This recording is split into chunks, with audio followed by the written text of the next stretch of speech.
दोस्तों आज हम एक ऐसी मूवी को एक्सप्लेन करेंगे जहां एक आदमी को समुंदर में एक फूलदान मिलती है और वो जब उस फूलदान को रगड़ता है तो उसमें से एक जीनी बाहर निकलती है और जब वो जीनी बाहर निकलती है तो लड़के से उसकी 3 इच्छाएं मांगने को कहती है। अब लड़का अपनी कौन कौन सी 3 इच्छाएं इस खूबसूरत जीनी से मांगता है, यही हम आज के इस वीडियो में जानेंगे। तो दोस्तों स्वागत है आपका आपके अपने चैनल शेखर द एक्सप्लेनर में। दोस्तों मूवी की शुरुआत में हमें एक क्रिश नाम का लड़का दिखाया जाता है जो इस वक्त समुद्र किनारे टहल रहा था। क्रिस के साथ उसका पालतू कुत्ता सैमी भी था। क्रिस बीच के पास ही में रहता था, इसलिए वो रोज यहाँ टहलने आया करता। वैसे क्रिस पहले एक सिंगर हुआ करता था, लेकिन आजकल उसने गाना बंद कर दिया है। बीच पर कुछ देर घूमने के बाद वो एक जगह पर बैठ जाता है। वहाँ बैठ वो खुद भी खाना खाता है और अपने सैमी को भी खिलाता है। खाना खाने के बाद क्रिस जैसे ही आराम करने बैठा तभी उसे लगा कि समुद्र में कोई डूब रहा है। वो जल्दी से मदद के लिए लाइफ गार्ड के घर की ओर भागता है क्योंकि उसे तैरना नहीं आता था, लेकिन घर में लाइफ गार्ड मौजूद नहीं था, जिस वजह से वो खुद ही समुद्र में चला जाता है। लाइफ गार्ड मेमन पास ही में टहल रहा था, तभी उसे क्रिस नजर आता है जो समुद्र में डूब रहा था। इधर समुद्र में क्रिस को कोई नजर नहीं आता। उसे वहम हुआ था कि समुद्र में कोई डूब रहा है और अब उसी की जान खतरे में चली गई थी। धीरे धीरे वो पानी में डूबने लगता है। पानी के अंदर उसे एक फूलदान मिलती है, तभी मेमन उसके पास पहुंच जाता है और क्रिस की जान बच जाती है। अब दोनों पानी से बाहर आते हैं और क्रिस मेमन का शुक्र अदा करता है। वैसे ये दोनों दोस्त होते हैं और एक दूसरे को अच्छे से जानते हैं और एक दूसरे की याद जाते आते रहते हैं। थोड़ी देर बाद क्रिस फूलदान लेकर अपने घर आता है। वो फूलदान को टेबल पर रख घर के काम धंधे करने में लग जाता है। क्रिस घर में अकेला रहता था। घर के काम कंप्लीट करने के बाद क्रिस थोड़ा आराम करता है। फिर देर रात को क्रिस अपनी धनों को लेकर पास वाले ठेके पर पहुंच जाता है। क्रिस रोज दारू पीता और दारू पीने बस इसी बार में आता। आज जब क्रिस दारू पी रहा था तभी उसके पास एक हाइमन नाम का आदमी आता है। हाइमन एक म्यूजिक कंपनी का मालिक होता है और क्रिस भी उसे अच्छे से जानता था। हाइमन चाहता था कि क्रिस फिर से गाने लगे और वो उसकी कंपनी के लिए गाए, लेकिन क्रिस गाने के लिए साफ साफ मना कर देता है, जिस पर हाइमन उसे बहुत सारे पैसे का लालच देता है, लेकिन क्रिस फिर भी नहीं मानता और वहाँ से चला जाता है। दरअसल 2 महीने पहले क्रिस का अपने छोटे भाई जिमी से झगड़ा हो गया था। जिमी भी गाना चाहता था और वो चाहता था कि क्रिस इसमें उसकी मदद करे, लेकिन क्रिस उसकी मदद करने से मना कर देता है, जिससे जिमी गुस्से में आकर घर से निकल तो जाता है, लेकिन दोबारा वापस नहीं आता। उसका एक्सीडेंट हो जाता है। बस उसी दिन से क्रिस ने सिंगिंग से संन्यास ले लिया था। क्रिस को पछतावा था कि उसने अपने भाई की मदद नहीं की। अब घर पहुंचने पर क्रिस सबसे पहले फूलदान साफ करता है और फिर वही बैठकर आराम करने लगता है। फूलदान को साफ करते वक्त उसने उसे रगड़ दिया था, जिसकी वजह से घर के आसपास अचानक बहुत तेज हवा चलने लगी थी। तभी अचानक फूलदान चमकने लगता है। ये देख क्रिस की फट जाती है। जल्द ही उस फूलदान से एक खूबसूरत जीनी बाहर निकलती है। लड़की बाहर निकलकर क्रिस से कहती है कि मेरा नाम रूही है और मैं तुम्हारी गुलाम हूँ। इधर क्रिस का ध्यान उसकी बातों पर कम तरबूजों पर ज्यादा था। ये बात रूही को भी पता चल जाती है, जिसके बाद वो वही पड़ी क्रिस की शर्ट को पहन लेती है। अब रूही क्रिस की ओर बढ़ने लगती है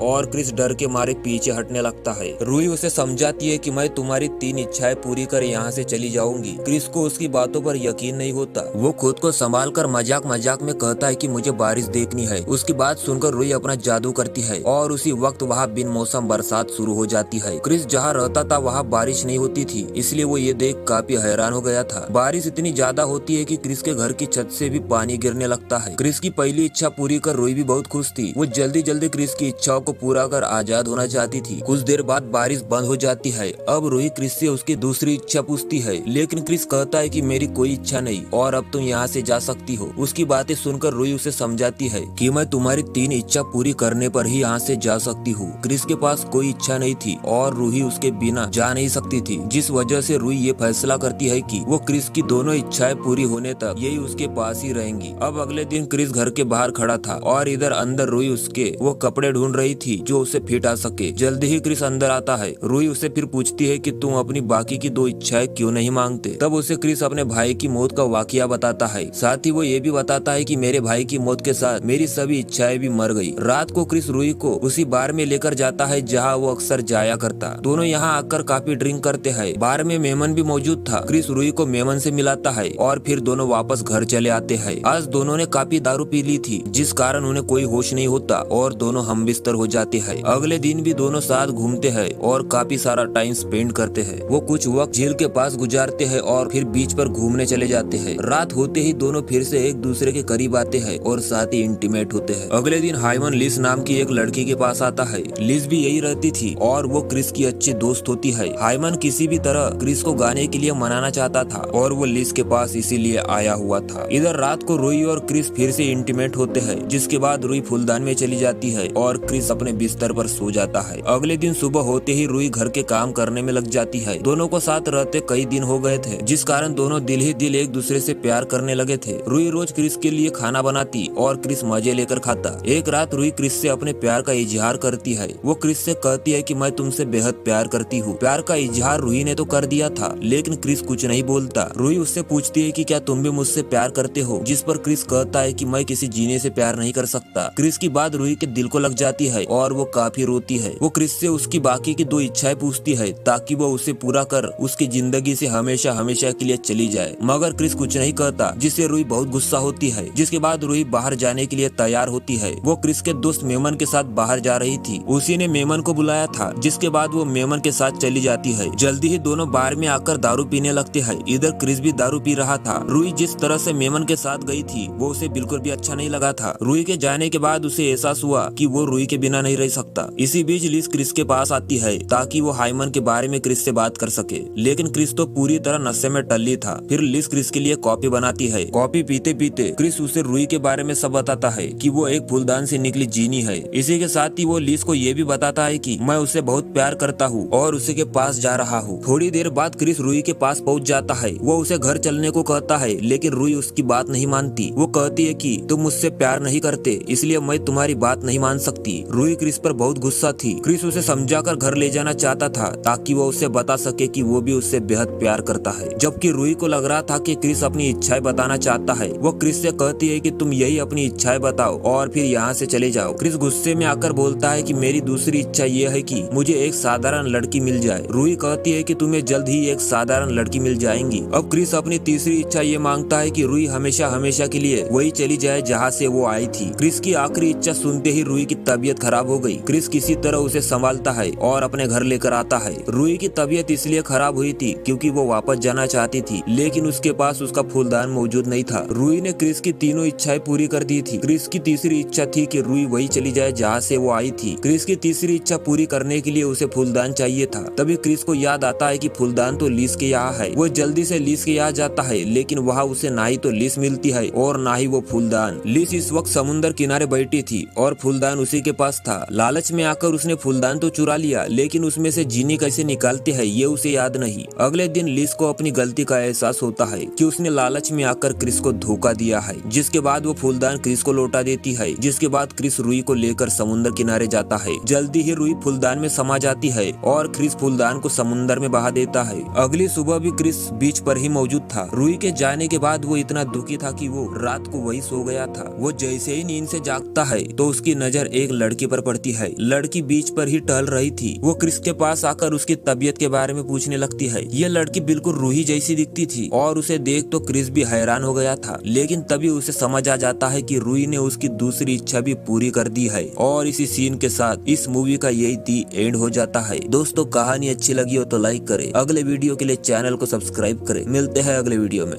बाय बाय।